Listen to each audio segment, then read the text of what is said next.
Well, good afternoon, everyone. My name is Alicia Carwell from Ask Resource Center, and I will be hosting this webinar. Before we begin, I'd like to take a moment just to share a little bit about Ask Resource Center. Ask is a family-focused nonprofit organization whose mission is to empower the families of people with disabilities.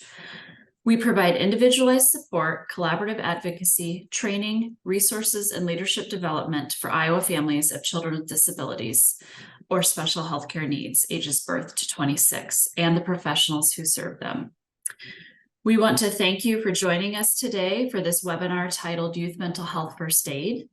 We're thrilled to have our two presenters here. Our presenters are Dr. Andrea Mathieson and Nancy Hunt. And so we welcome them. Nancy Hunt has been an education program consultant at the Iowa Department of Education for the past 11 years, where she works in the areas of mental health and special education. Nancy is a certified youth mental health first aid instructor and is passionate about supporting youth's mental health and suicide prevention. She has a bachelor's degree in psychology, human relations education from the University of Iowa, and a master's degree in public administration from Drake University. Nancy lives in Des Moines with her husband and enjoys spending time with her two granddaughters. Her favorite pastimes include reading, sand volleyball, and swimming, mostly floating. Dr. Andrea Mathieson is a school psychologist with experience practicing in schools and behavioral pediatric settings. In her 25 years at Heartland AEA, she has served as a school psychologist, assessment consultant, professional learning provider, and currently holds the position of an agency-wide lead for social, emotional, behavior, mental health. Andrea is passionate about assisting schools to build multi-tiered systems of support on social, emotional, behavioral, mental health. She is a certified youth mental health first aid instructor and holds a doctoral degree in school psychology from Iowa State University.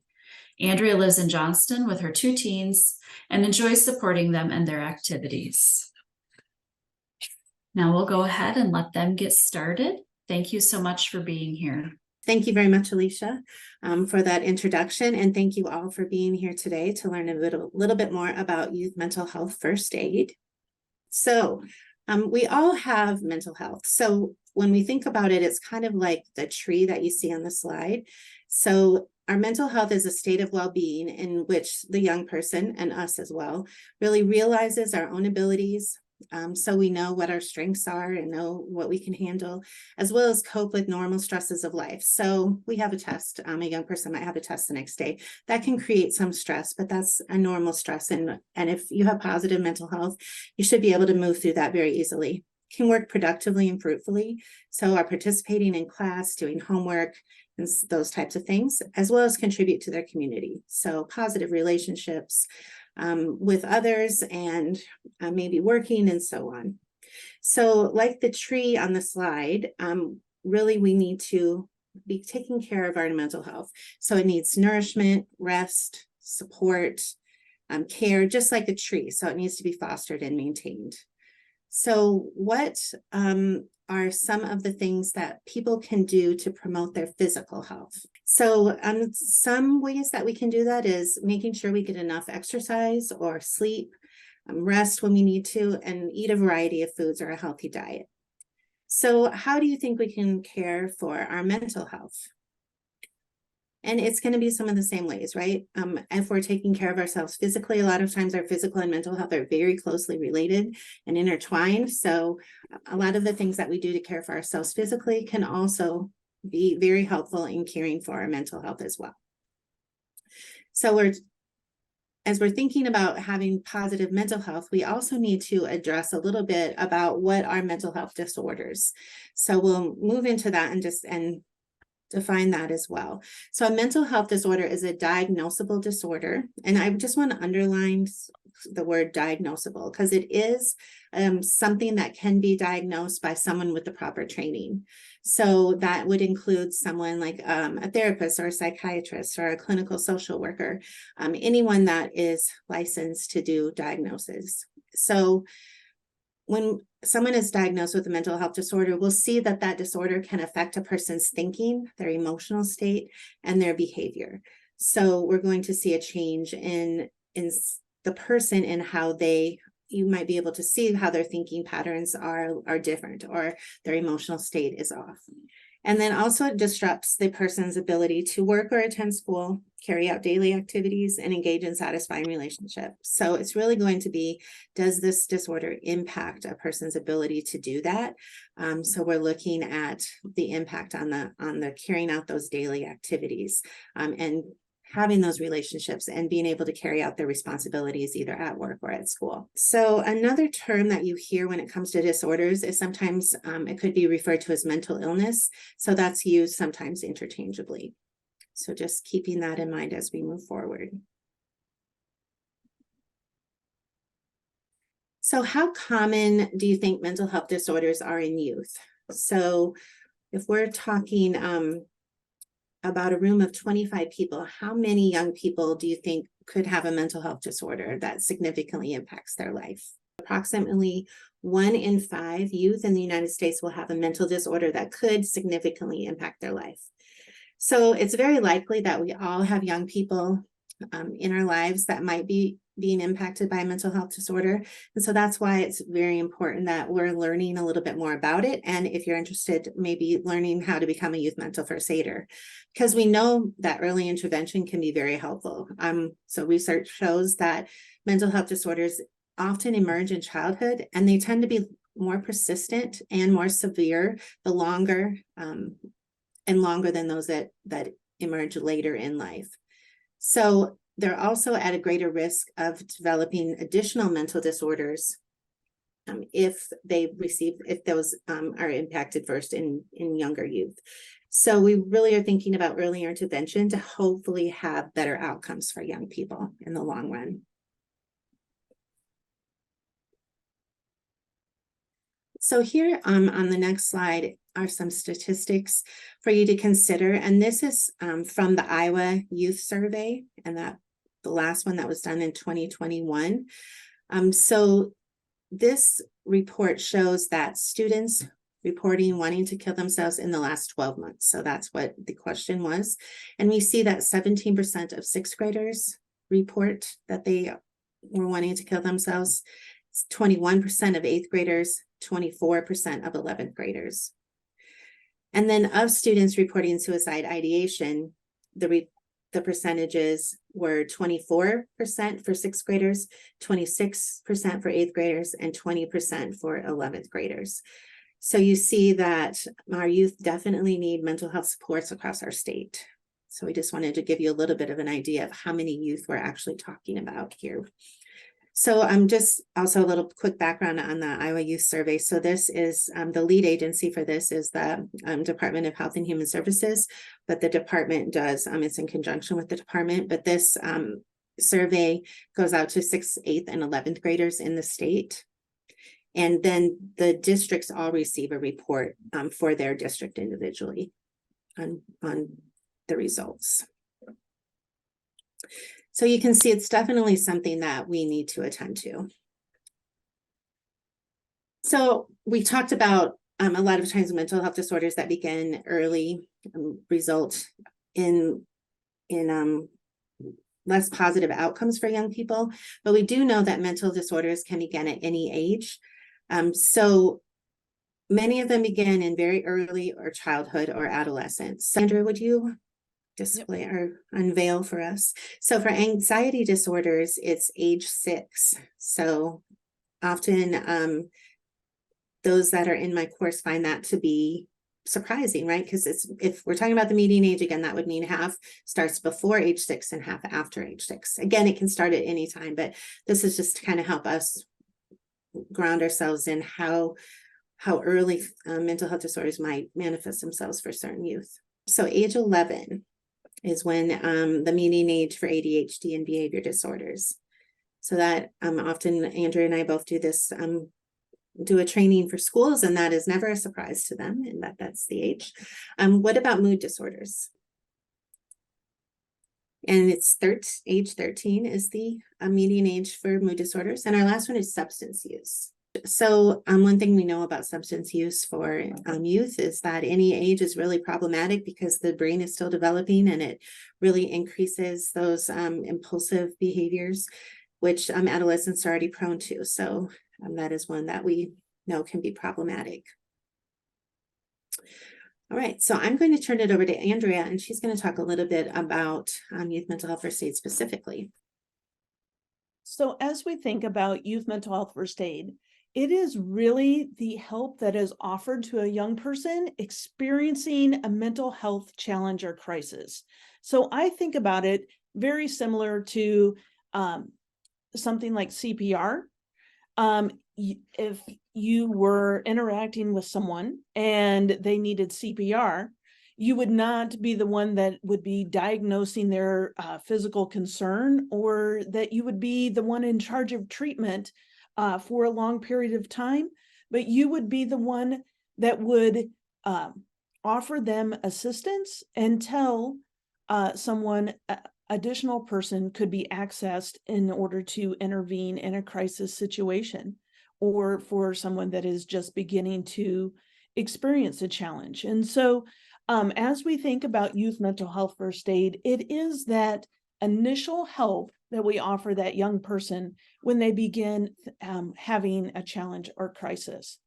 When we think about mental health first aid, there's a lot of efforts going around, and there is a lot of efforts happening in our state. Some of those are prevention efforts, some are early intervention efforts, and some are more on the treatment. So where we see on this slide that peach box, that is really where mental health first aid as a course helps address some concerns. Our prevention efforts are really outside of our youth mental health first aid, and we see youth mental health first aid occurring just when someone is becoming unwell in order to engage in early interventions. So thinking about that component is where youth mental health first aid falls, and hopefully we can connect those in need of assistance with the treatment that is the best fit for them. So as we think of youth mental health first aid, I often am asked, so what skills are taught during a course? How does this work? What really happens when someone is to take a youth mental health first aid course? This is really a course that is designed to build someone's skills. So when we think about it, this is a course that teaches about mental health and substance use challenges. We've had all sorts of participants, from those who exploring this area as brand new to those that are very familiar with this area. And really, we're looking to help people think about what is that path to resilience and well-being. Part of our other purpose is to reduce the stigma and the discrimination that can happen for people that are experiencing a mental health challenge.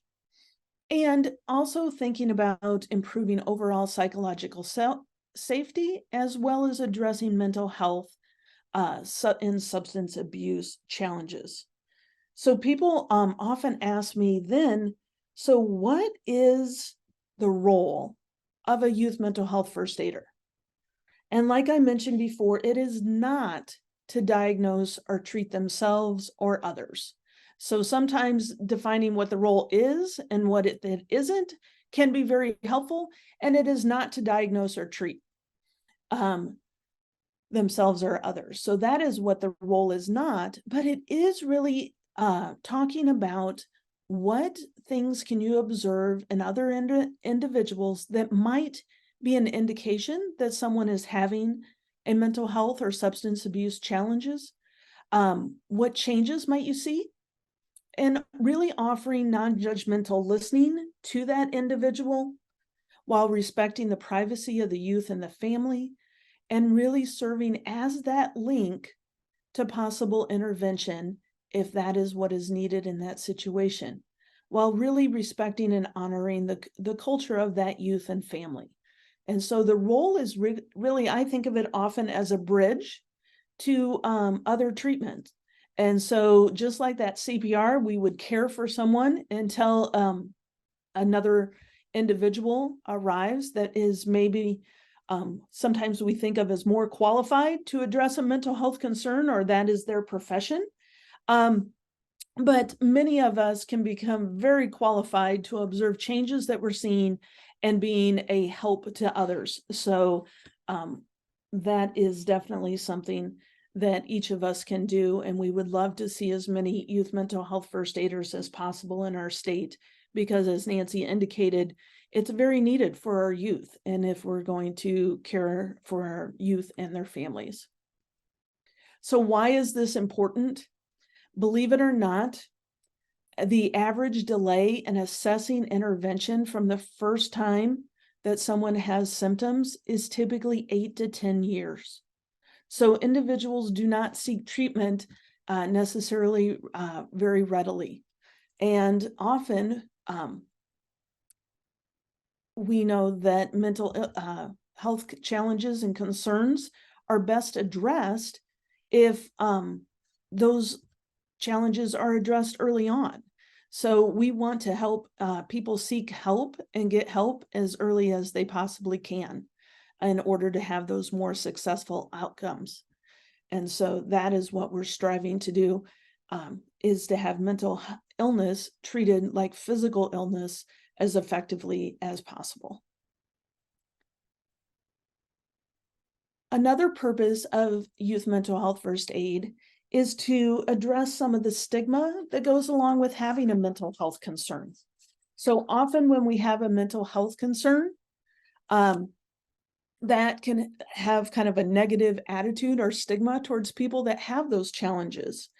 And I'm going to have Nancy pull up a whiteboard here that has actually at this point, I'm going to have you add some words to the chat.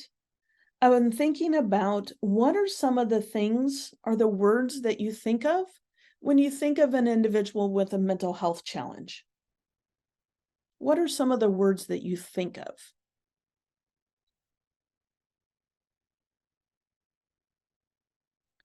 I'm seeing crazy in there. Absolutely. That is one that we hear very frequently. Unstable.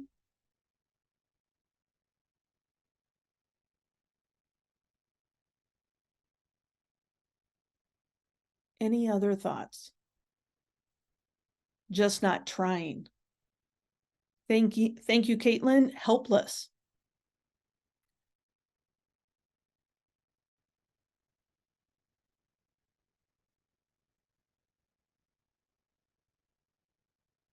Any other thoughts before we wrap that up?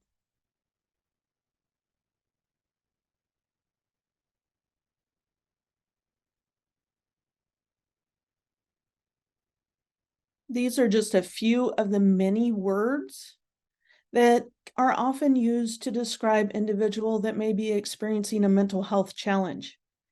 I don't know about you, I wouldn't want to be described as by any of those words. I mean, all of those have kind of a stigmatizing negative connotation to those.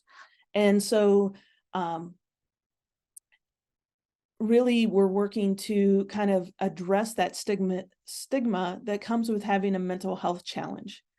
Our students don't want to be treated differently because of their illness or their concerns. And so that can really make it hard for young people to talk about their challenge and really get help. And so that is something that we want to make sure that we address as something within the youth mental health first aid training, the stigma that goes with that. So as we think about things as well, and if we think about our context in Iowa, much of Iowa is very rural.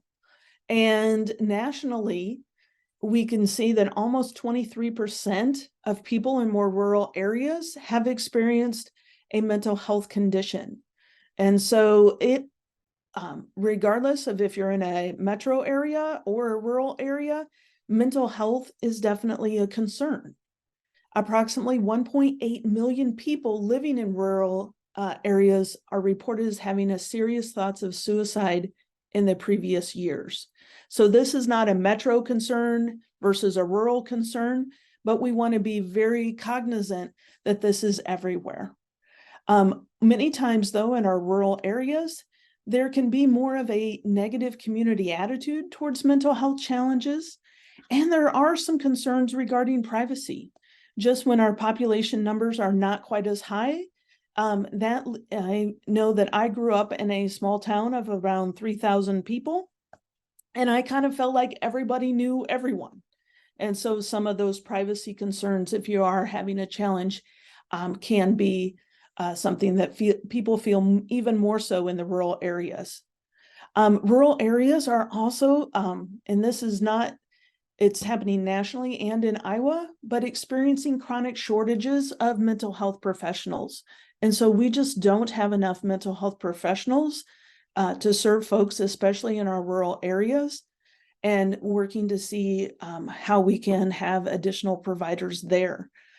Some of the barriers to getting service is that lack of providers, the stigma that goes along with it, and that lack of privacy, and just the need for culturally relevant care. There's also transportation and technology limitations, and that can also contribute.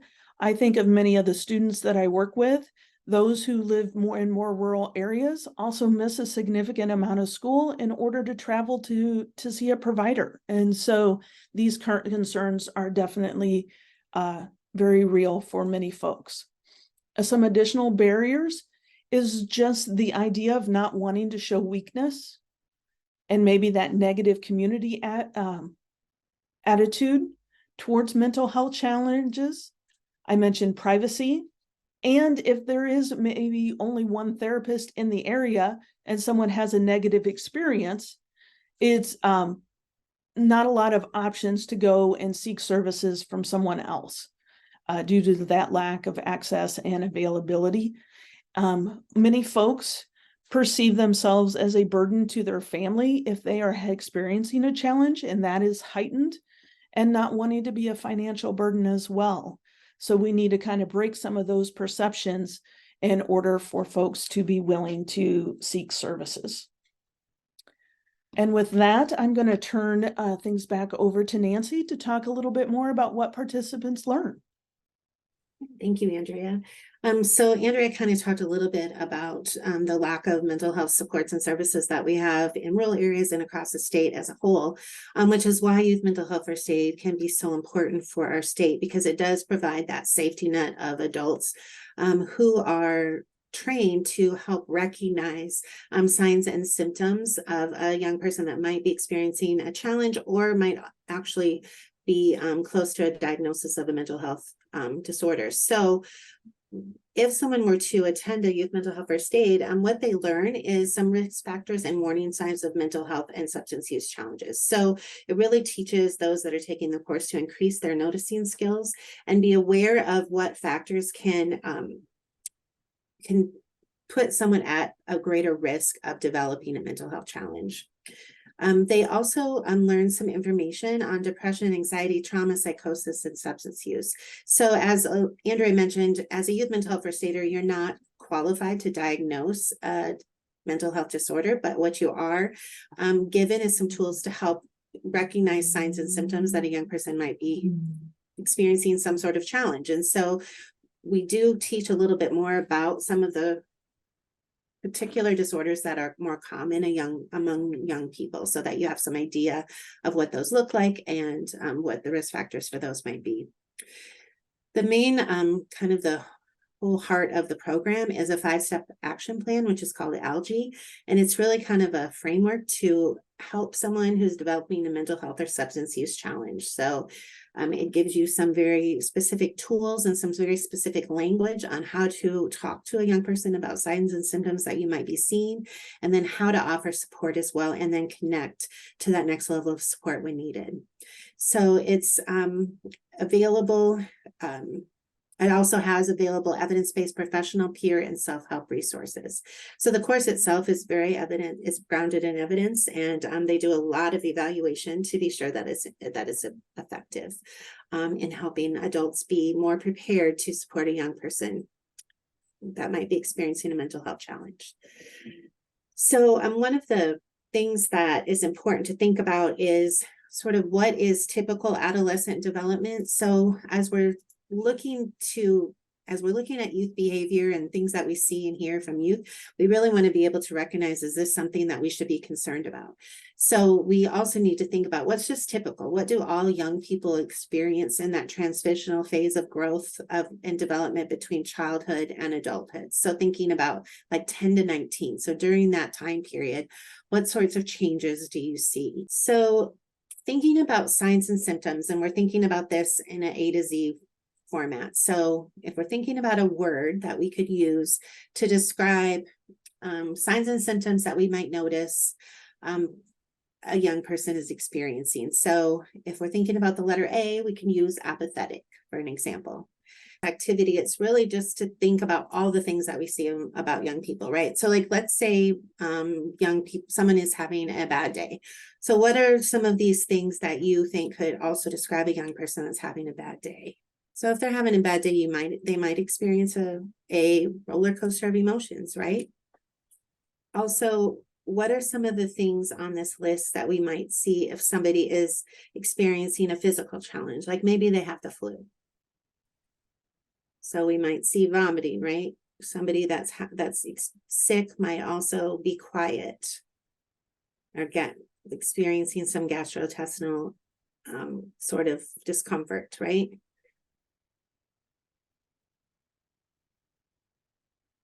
They might be self-conscious if they're experiencing physical symptoms. So we just want to think about the fact that there's a variety of things that we'll see. We just really want to consider what is typical, not only for adolescents, but for that student as well, or that young person, that your child or whoever you're working with, right?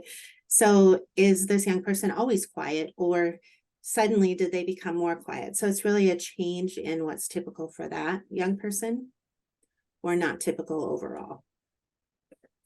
Any questions about that? Or Andrew, if you had something to add to that, feel free.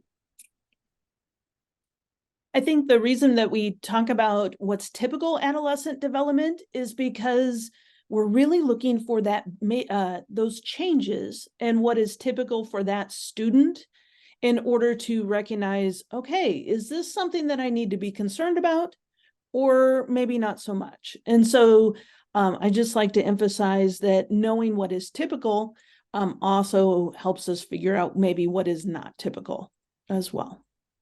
Thank you. And also being aware that we're putting those behaviors in context, right? So like oftentimes someone that has experiencing a mental health disorder might be labeled as lazy, but we want to be cognizant of what is really what is realistic to be expecting of a young person that might be needing treatment or needing some support when it comes to their mental health challenge. So not always labeling the young person as something very negative like lazy. But thinking about the reasons why we might be seeing those behaviors. So what's underlying those behaviors and what's the reason for those and how can we support? So we'll give an example here of typical behaviors versus warning signs. So on the left, we see typical adolescent behavior. So withdrawing from family and friends to spend more, or family to spend more time with friends, that's typical, right? We'll see often that as a young person grows up, they maybe don't want to spend as much time with their parents. I remember my friend or my son, we used to always go to movies together. And I remember specifically when he got a girlfriend and suddenly he wanted to go to the movies with his girlfriend instead of me. So it was very typical for him to then spend that time with friends. But if they withdraw from everyone, if he just stopped going to movies altogether, didn't want to go with anyone, then that might be something that could be a potential warning sign. Maybe occasionally losing the temper when things did not go their way. That's typical, but frequently arguing with adults and are purposely breaking rules or displaying aggressive behavior can sometimes be a potential warning sign. Sometimes like some things that to think about with youth, like depression can often, we think of that as being like withdrawal and sadness, but for youth, it can sometimes show up as aggressive behaviors as well. Typical can be moving from childhood likes to teen pursuits. And then potential warning sign could be losing interest in favorite activities and not replacing with anything else. Typical, sometimes struggling to complete an undesired task. So something they really don't like to do, like maybe a research paper, might be struggling to complete that, but difficulty remaining focused and maintaining concentration across a variety of tasks and settings. So can't really concentrate on any homework assignment, no matter what it is, could be a potential warning sign. So we're really thinking about how is that impacting daily activities and engagement that the young person needs to being responsibilities that they need to do. So one of the ways that we want to think about when signs and symptoms become a challenge is frequency. So how often is this occurring? Is it most of the day or many times per day? As we talked about, some anxiety might come up due to a test. That's typical. That's definitely a lot of people experience that, but is this something that's really coming up all the time for a young person? And then it also, how long has it been present? And then the impact. So really we're looking at the impact. How do these signs and symptoms interfere with the young person's ability to work, go to school, have relationships, and participate in things with their family and so on? So that's one way to really know if it's something we need to be concerned about. So we mentioned the Youth Mental Health First Aid Action Plan. So here's the kinds of things that you would learn in a Youth Mental Health First Aid course. It's really thinking about how to assess for risk of suicide or harm. So when we're seeing those symptoms, signs and symptoms that we're talking about, and we see that the impact on a young person is really severe, then we are we're going to approach the young person and talk to them about what we're seeing. So that's the first piece of the action plan. And this is presented linear, but it isn't necessarily applied in a linear way. Then we also want to listen non-judgmentally. So this is a big focus of the course, is thinking about how we can be better listeners and how to make sure that what we say and do does not make the young person feel that we're judging them for their behavior. We also want to give reassurance and information. So we'd like to call this step hope with facts. So what kind of information can we give the young person that's going to be reassuring to them? And then two, encouraging steps, we encourage appropriate professional help and encourage self-help and other support strategies. So knowing when we need to help connect the young person to that professional help, that will be that next level of care for them. And then also when can self-help and other support strategies really help the student deal with their challenges, mental health challenges? What are things that they can put into their life that will help them keep that mental wellness or get to that mental wellness?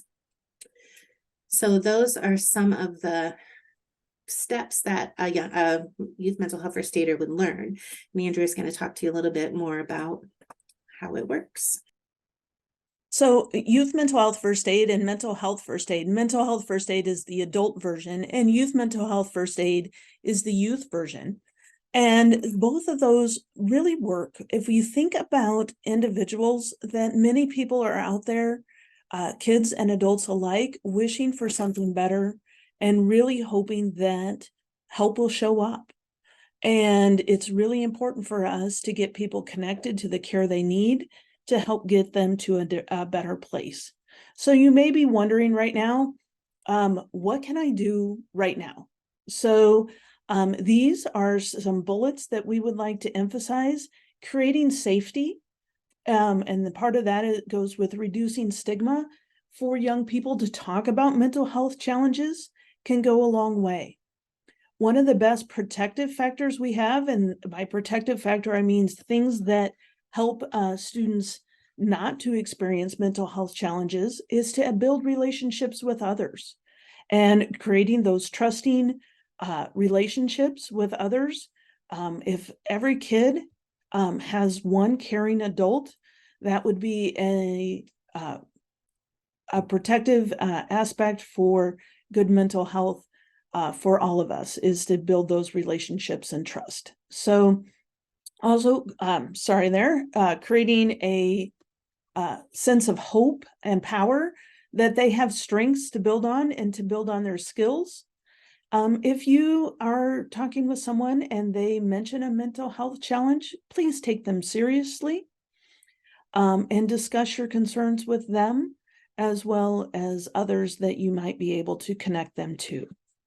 And so those are things that you can do right now. We would invite you, if you are interested in taking a youth mental health first aid course. Alicia has graciously agreed that you could email her, and she would be willing to compile a list of names of those that are interested, and we would be happy to offer a course if there is enough interest to do so. Also there, you can see that if you go to the website, www.mentalhealthfirstaid.org, you can then look on that website there to find a course if you would like. So it will then ask you, you would click on Get Trained and then look for a course for youth. And there's many courses that are out there available if those don't work for you, or we are exploring the option of having a course in Iowa here, that some of those courses are online, but if you'd be interested in an in-person course as well, Alicia can definitely pull those names together. Some resources we would like to make sure that we leave you with. One is the 988 suicide crisis line. And this does also have an option for those who are deaf and hard of hearing. This is a number that I encourage many people to just make sure that you've memorized that or put it in your phone. If you're not sure that that would be a number that you would remember, we're just having that available in case you should come across someone having a mental health challenge and you're perhaps not sure how to address it yourself at that point. We would strongly recommend that you call a crisis line, and there are people trained on the other end of the phone to address that sort of concern. Some additional resources as well, some different numbers and websites there are Your Life Iowa. That also has a texting option. You can see there the American Association of Suicidology and the American Foundation for Suicide Prevention. There's also a crisis text line, Foundation 2, Iowa Crisis Chat, NAMI, the National Alliance on Mental Illness, Suicide Prevention Resource, the Trevor Project, and a Trans Lifeline. The last two there are, if you are with someone that is LGBTQ and they would like more specialized someone to talk to, both of those serve that population as well. So, Nancy, is there anything else you would like to add on any of those resources at all? No, just one thing I'd like to add, if you happen to be searching for a course on that website that we have on the slide, a couple of slides prior, some of them are have a cost to them, but if you search for one, if you look at the funding source, if you search for one that's grant funded, it's more likely that they'll be free of charge. But definitely, if you're interested, contact Alicia first, so we can provide one here in Iowa for you as well, if we have enough interest. All right, thank you, both Andrea and Nancy, for this wonderful presentation. It's very important that the communities hear this information and know how to access this training. We will go ahead and move to just the few questions that we have. If you have additional questions, if you want to drop those in the chat now, that would be great, and we will go through those quickly.